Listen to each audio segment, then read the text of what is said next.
안녕하세요. 성경적 세계관 9번째 시간입니다. 오늘은 포스트 모더니즘 세계관이란 무엇인지 함께 살펴보겠습니다. 먼저 주제 말씀 함께 살펴보겠습니다. 사사기 21장 25절. 그때에 이스라엘의 왕이 없으므로 사람이 각기 자기 소견에 오른 대로 행하였더라. 이 말씀은 사사기 시대의 시대상을 잘 보여주는 말씀이라고 할 수 있습니다. 하나님께서는 이스라엘 백성들의 왕이 되어주셨는데 이스라엘 백성들은 왕 대신 하나님을 버리고 우상을 섬기며 살아갔습니다. 그리고 자신들의 소견에 옳은 대로 행동했습니다. 오늘 우리가 살펴보고자 하는 포스트 모더니즘 세계관이 마치 이와 같은 모습이라고 할 수 있습니다.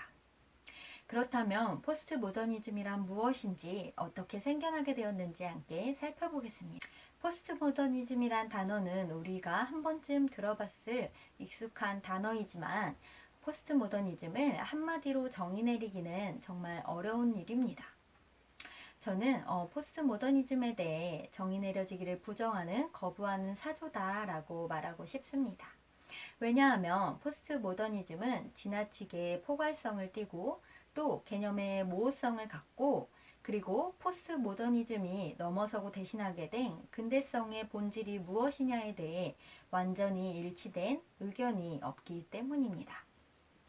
포스트 모더니즘에 관해 글을 쓴 초기 학자 가운데 한 명인 이합 합산이란 문학 교수가 있었습니다. 그도 포스트 모더니즘을 정의 내리기 어렵고 무엇을 의미하는지 의견을 일치시키기 어렵다라고 말했습니다. 포스트 모더니즘이라는 말은 아놀드 토인비가 처음 사용했습니다. 그리고 이후 건축 분야에서 사용되어지기 시작했습니다. 지금 이 시간에는 건축물을 통해 포스트 모더니즘이 무엇인지 좀 더 이해하는 시간을 갖도록 하겠습니다. 그림 속 건축물은 그리스에 있는 파르테논 신전입니다. 이 안에는 신을 모시고 또 안에서 제사를 드렸던 건물로 알려져 있습니다. 이것은 바로 정근대 사람들의 특성이 무엇인지 잘 보여주는 것입니다. 이 시대 사람들은 신 중심적이고 종교 중심적으로 살아갔습니다. 계시와 신화를 받아들이고 절대적 진리를 받아들였습니다. 근대에 가서는 다른 모양의 건축물이 나타나게 되었습니다. 근대에서 가장 중요한 것은 이성이었습니다. 건축을 하는 데 있어서도 이성을 잘 활용하였습니다. 이성적으로 생각했을 때 가장 실용적이고 가장 효율적으로 좋도록 만든 것입니다. 근대 건축물에서 가장 중요했던 또 한 가지는 바로 기능이었습니다. 기능 중심의 건축물을 만들었습니다. 안에 실내 공간이 가장 넓게, 가장 좋게 이런 기능을 가장 우선시해서 건축에 반영한 것입니다. 그러다 보니 다 비슷한 모양으로 네모반 듯한 상자 모양을 하게 되었습니다. 그렇다면 포스트 모더니즘 시대의 건축물은 어떠할까요? 다 이런 모습을 띠고 있는 것은 아니지만 포스트 모더니즘의 건축물의 특징은 모더니즘의 건축의 단순함과 기능 중심적인 경향을 비판하고 벗어나고자 했습니다. 건축에 있어서 다양성과 장식성, 상징성들을 회복하고자 했습니다. 그림에 보시면 프라하에 있는 네덜란드 보험회사 빌딩입니다. 딱 보기에도 기능을 강조했다기보다는 구조를 해체하고 자유롭게 만든 것을 알 수 있습니다. 다양성을 추구하고자 했던 것을 알 수 있습니다. 포스트 모더니즘 건축에 있어서의 특징은 구조를 탈피하려고 하는, 해체하려고 하는 그러한 양상을 띠고 있습니다. 해체주의 건축도 논란이 있긴 하지만 포스트 모더니즘의 건축의 한 부류라고 할 수 있습니다. 포스트 모더니즘적이고 해체주의적인 건축물이 우리나라에도 있습니다. 다음 그림 보실까요? 이 건물은 바로 부산에 있는 영화의 전당입니다. 우리가 일반적으로 생각하는 건물의 지붕과는 조금 다른 모습을 하고 있습니다.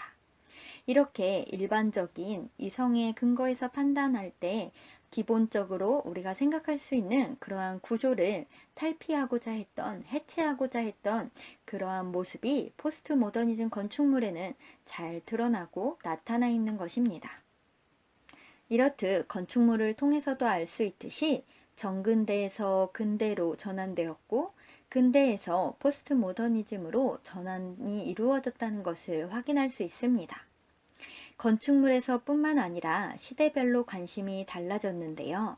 정근대에는 정의로운 하나님의 계시에 근거하여 정의로운 사회를 이룩하려는 관심이 있었다면 근대에 와서는 보편적 이성을 정의의 지침으로 삼으려는 시도로 바뀌어지고 근대를 넘어서서는 정의에 대한 보편적 기준이 아예 없다는 포스트 모더니즘으로 전환되게 되었습니다.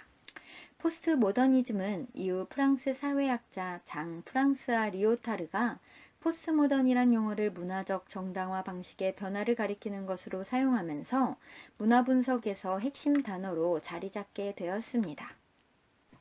사실 포스트 모더니즘은 모더니즘에 대한 반발, 반작용으로 생겨났다라고 말할 수 있습니다. 우리가 지난주에 세속적 인본주의를 살펴보면서 모더니즘에 대해서도 간단하게 다루었습니다. 모더니즘의 중심이 된 것은 이성과 과학이었습니다. 이성과 과학이면 완전한 세상을 이룰 수 있다고 생각했습니다. 그러나 이것은 가능한 일일까요? 이성과 과학만으로 완전한 세상을 이룬다는 것은 불가능한 일이었습니다. 왜냐하면 우리의 이성은 죄로 인해 부패했기 때문입니다. 실제로 이것이 삶에서 불가능한 것임이 드러나고 나타나기 시작했습니다. 모더니즘의 폐단으로 식민주의, 유럽 중심주의, 합리주의, 반유대주의 같은 이데올로기의 부정적인 모습들이 드러나고 나타나게 되었습니다. 인간의 이성만으로 과학으로 해결하지 못하는 문제가 너무나 많았던 것입니다. 이런 모습을 보면서 염증을 느꼈던 사람들이 모더니즘의 한계를 느끼고 이성에 의심을 품기 시작했습니다. 이러한 이성에 대한 의심에 대한 반작용, 그리고 모더니즘의 한계에 대한 반작용으로 포스트 모더니즘이 나오게 된 것입니다. 결국 포스트 모더니즘은 새로운 사조라기보다는 모더니즘에 대한 반발, 반작용으로 생겨난 사조라고 할 수 있습니다. 장 프랑스와 리오타르와 대표적 포스트 모더니즘 사상가인 미셸 푸코는 이성 자체가 권력 다툼과 얽히고 설켜있기 때문에 도무지 이성을 신뢰할 수 없다라고 말했습니다. 모더니즘은 이성과 과학으로 세상의 실제를 알 수 있었다고 믿었지만 포스트 모더니즘은 거기에 심각한 이의를 제공한 것입니다. 포스트 모더니스트들은 세상을 아는 참지식이란 아예 존재하지 않는다라고 말했습니다. 이렇듯 포스트 모더니즘은 서구 문명의 구조를 전면적으로 부정했다라고 말할 수 있습니다. 자, 그렇다면 20세기부터 존재해온 포스트 모더니즘은 오늘날에는 어떠한 모습으로 나타나고 있을까요? 오늘날에는 이 시대의 다양한 세계관들, 예를 들어서 이슬람 세계관이나 기타 다른 타종교 세계관들이나 물질주의나 성공주의나 이러한 여러 세계관들과 섞여져서 그 밑에서 아직까지도 영향을 미치고 있다라고 봐야 합니다. 오랜 시간이 지났으나 영원히 사라지지 않고 있는 것입니다. 예를 들어서 우리가 쉽게 접할 수 있는 TV 프로그램이나 강연이나 유튜브 속의 다양한 컨텐츠들이나 영화와 미술 같은 이런 문화예술 속에서 그리고 인문학, 문학들 속에서 그리고 심지어 대학의 강의들 그 곳곳에서 속속히 파고들어 있는 것입니다. 우리는 포스트 모더니즘에 대항해서 살아가야 하는 시대 속에 있습니다. 이러한 포스트 모더니즘의 영향으로부터 내 자신을, 우리 자녀들을 지키기 위해 우리는 무엇을 어떻게 해야 할까요? 이를 알기 위해 포스트 모더니즘이 갖는 특징 몇 가지만 함께 살펴보고자 합니다. 첫 번째 특징입니다. 첫 번째 특징은 바로 상대주의입니다. 포스트 모더니즘은 보편적 진리라는 개념 자체에 대해 부정하고 있습니다. 절대 분별의 진리는 없다라고 말합니다. 절대의 해체를 주장하는 것입니다. 포스트 모더니즘은 절대는 절대로 없다란 절대주의입니다. 이 자체가 모순을 포함하는 것입니다. 절대가 없으니 상대적으로 다 맞다고 생각하는 경향이 나타납니다. 네 생각도 맞고 내 생각도 맞아 라는 것입니다. 지식이나 가치의 보편 타당성을 인정하지 않기 때문에 절대적인 기준이 모호하고 없어지게 되는 것입니다. 이러한 상대주의는 다양한 양상으로 나타나는데 우선 진리를 부정하고 또 다원주의로 파생되며 윤리적 상대주의를 낳게 됩니다. 먼저 진리를 부정하게 된 것을 함께 살펴보겠습니다. 절대적인 것을 부인하니 진리가 있다는 사실조차도 당연히 거부하게 되었습니다. 너에게는 진리일지 모르나 나에게는 아니야 라고 말하는 것입니다. 포스트 모더니스트들에게 진리란 무엇일까요? 이들은 우리가 동료들의 동의만 얻어낼 수 있다면 어떤 것도 진리가 될 수 있다라고 봤습니다. 만일 우리가 모세나 예수님이나 프로이드 학자나 그들과 같이 우리의 언어를 사용하도록 만들 수 있다면 우리의 이야기도 다른 어떤 이야기 못지않게 참된 것이 될 수 있다고 본 것입니다. 이들은 주관적 진리를 주장하는 것입니다. 프랜시스 셰퍼는 진리의 개념 자체가 분열되었다고 말하면서 그 과정을 2층 건물로 비유했습니다. 하층부는 여전히 보편적 객관적 진리를 갖고 있다고 주장하는 모더니즘이고 상층부는 모더니즘인 그것이 너에게는 진리일지 모르나 나에게는 그렇지 않다고 말하는 영역입니다. 주관적 진리이며 특정 집단에 관련됩니다. 오늘날에도 진리에 대해서 이러한 2층 구조가 남아있을 것입니다. 이러한 분리 현상을 인식하는 것은 우리에게 중요한 일입니다. 왜냐하면 이것이 오늘날 성경적 관점이 공적 영역에서 영향력을 갖지 못하도록 공격하는 가장 강력한 무기이기 때문입니다. 포스트 모더니스트들은 자신은 어떤 세계관도 없이 살아간다고 강력히 주장합니다. 하지만 세계관을 갖지 않는다는 것은 쉬운 일이 아닙니다. 역설적이지만 포스트 모더니스트들이 세계관을 부정하는 것 자체가 그들이 매우 특정한 세계관을 신봉하고 있다는 것을 보여주는 것입니다. 포스트 모더니스트들은 절대적 진리를 부정하면서도 자신들이 주장하는 그 주장만은 절대적 진리로 받아들여지기 원하는 모순을 저지른다는 사실입니다. 포스트 모더니즘에는 진리 문제와 관련해 다원주의가 포함됩니다. 특별히 종교 다원주의는 포스트 모더니즘의 특징인 상대주의의 관점의 상황에서 나오게 되었습니다. 종교다원주의란 여러 종교는 공존할 수 있고 공존해야 한다는 가치 판단입니다. 쉽게 말해 구원에 이를 수 있는 길이 많다는 것입니다. 나아가 절대적 종교란 있을 수 없고 모든 종교는 상대적이라는 주장입니다. 진리에 있어서 종교에 있어서 상대주의가 적용된 것입니다. 이러한 문화적 상황은 종교가 영향을 미치기 힘든 상황을 만들었습니다.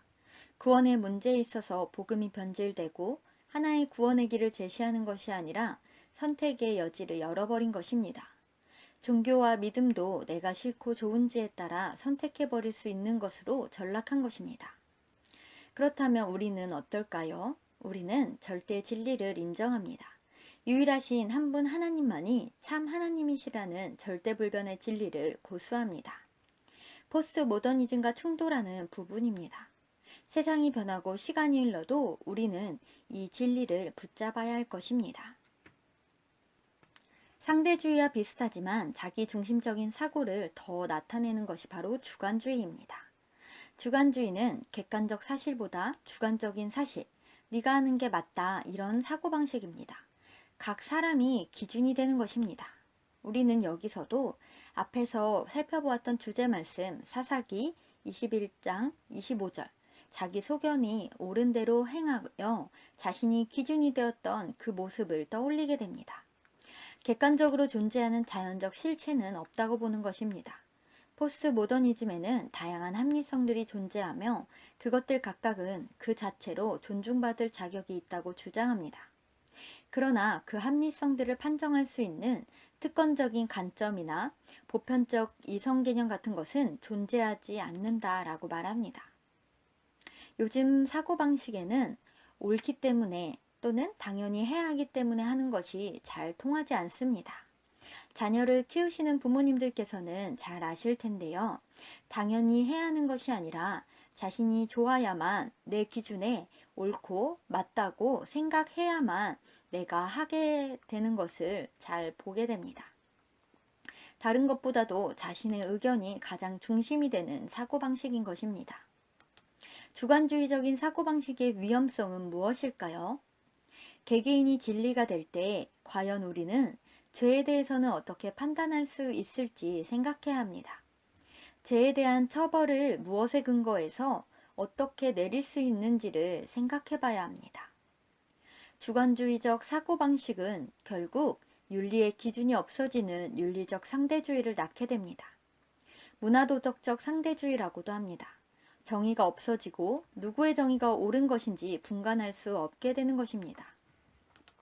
포스트 모더니즘은 윤리는 지식과 마찬가지로 언어적 구성물이고 한 사회가 선이라고 규정하는 것이면 무엇이든 사회적 선이 될 수 있다라고 말합니다. 정근대의 시기에서 윤리는 초월적인 하나님의 성품에 근거한 정근대의 유신론적 윤리였다면 보편적 인간 이성과 경험, 객관적인 선과악을 분별하는 인간의 능력에 근거한 근대적 윤리를 거쳐서 도덕은 선과 악을 묘사할 때 사용하는 복합적인 언어들이라는 관념으로 변하게 된 것입니다. 이렇듯 윤리의 개념이 시대별로 바뀌어지게 된 것을 알 수 있습니다. 극단적 포스트 모더니스트이며 프랑스 철학자인 미셸 푸코는 최상의 선이란 쾌락을 극대화시킬 수 있는 개인의 자유라고 믿었습니다. 과연 강간을 형법으로 규제하는 게 옳을지 심각하게 고뇌하게 된다라고 말했습니다. 이러한 윤리적 상대주의 안에서 포스트 모더니즘으로서는 이와 같은 견해에 대해 어떤 규범적 판단도 내릴 수 없을 것입니다. 단지 관찰하고 논평만 할 수 있을 뿐입니다. 윤리적 상대주의적인 사상이 우리 자녀들에게 적용된다면 어떨까요? 윤리의 개념이 무너지고 말 것입니다. 선과 악에 대한 구분이 모호해지며 책임감에 대해서도 무뎌지게 될 것입니다. 다음 시편 11편 3절은 다음과 같이 말합니다. 시편 11편 3절 터가 무너지면 의인이 무엇을 하랴? 이것은 터가 무너졌으니 의인이 행한 것이 무엇인고 라고도 해석됩니다. 이것은 진리의 터가 무너진 상황에서 의인은 무엇을 했길래 혹은 의인은 무엇을 해야 하는가에 대한 질문을 던지는 말씀입니다. 이것을 우리는 오늘날 마주하고 있는 다양한 세계관 속에서 고민해 봐야 할 것입니다. 우리에게 선과 악의 기준이 되시는 분은 오직 하나님 한 분이십니다. 하나님만이 선과 악을 판단하실 수 있는 심판자이자 기준이신 것입니다. 그리고 스스로 선이 되시며 우리에게 그 선이 무엇인지 말씀을 통해 깨닫게 해주십니다. 우리는 선의 기준이 무엇인지 자녀들에게 가르쳐야 할 것입니다. 포스트 모더니즘과 함께 따라오는 것은 바로 해체주의입니다. 해체주의라는 이름은 프랑스 현대 철학가 자크 데리다의 철학 이론에서 나왔습니다. 여기서는 언어와 관련된 해체주의를 살펴보고자 합니다. 이것은 텍스트를 작성한 저자의 정체성과 의도는 그 텍스트의 해석과는 전혀 상관없는 것이고, 나아가 그 텍스트 속에서는 어떤 식으로든 불변의 의미를 발견할 수 없다고 주장하는 비판적 방법론입니다. 따라서 모든 해석은 똑같이 타당하거나 똑같이 무의미할 수 있다고 말했습니다. 미셸 푸코나 장 보드리아르나 자크 데리다는 언어는 궁극적으로 자의적이고 변덕스러우며 제멋대로라고 주장했습니다. 따라서 언어는 어떠한 포괄적이고 절대적인 언어 법칙에도 근거하지 않고 따라서 의미를 밝혀낼 능력이 없다고 했습니다. 이것은 텍스트의 의미를 부정하는 것입니다. 우리는 성경이라는 텍스트의 말씀을 주신 하나님의 영감을 믿고 받아들입니다. 성경의 저자이신 하나님을 배제시키지 않습니다. 저자이신 성령 하나님의 조명하심을 따라 읽어야 함을 알게 됩니다. 성경에 있어서 해석은 다양할 수 있으나 변하지 않는 진리의 말씀임을 우리는 믿습니다. 우리는 텍스트가 무의미하지 않다고 보는 것입니다. 전적으로 성경을 해석하는 독자에게 권위가 주어지지 않는다고 생각합니다. 성경에 있어서는 그 권위는 독자에게 있는 것이 아니라 오직 그 말씀을 주신 하나님에게 권위가 있다고 믿는 것입니다. 앞에서 살펴본 이러한 여러 가지 특징들로 포스트 모더니즘을 다 설명할 수는 없을 것입니다. 이 외에도 많은 특징들이 있습니다. 사라진 것 같지만 모든 영역에 있어서 여전히 밑에서 흐르고 있고 영향력이 남아있는 이러한 포스트 모더니즘 세계관에 대해 우리는 어떻게 대응하며 살아가야 할까요? 적용점을 함께 살펴보겠습니다. 가치관을 무의식 중에 받아들이지 않고 분별하는 것이 필요합니다. 이를 위해 성경적 세계관에 대한 바른 이해를 가져야 합니다. 우리는 그리고 이것을 공동체 안에서 함께 나누고 공유하는 것이 필요합니다. 존 스투트는 이중적 경청에 힘써야 한다라고 말했습니다. 한편으로는 성경과 기독교 전통에 열심히 귀 기울이고 또 다른 한편으로는 주변 문화에서 벌어지는 일들에 귀를 기울여야 한다라고 말한 것입니다. 그래야만 제대로 준비되어 그리스도를 위해 살아갈 수 있다라고 말했습니다. 우리에게 남는 핵심적 질문은 바로 이것입니다. 우리 문화는 지금 어느 때인가? 라는 것입니다. 이 시대의 문화를 그대로 수용하지 않도록 내가 먼저 알고 자녀에게 가르치고 공동체 속에서 함께 나누는 우리들이 되길 축복합니다. 생각해 볼 질문입니다. 포스트 모더니즘의 특징은 무엇인가요? 두 번째는 암송 말씀입니다. 로마서 12장 2절을 찾아보시고 마음에 새기며 암송해 보시기 바랍니다. 다음 시간에는 자녀 양육과 세계관에 대해서 특별히 공부편을 함께 배우도록 하겠습니다. 감사합니다.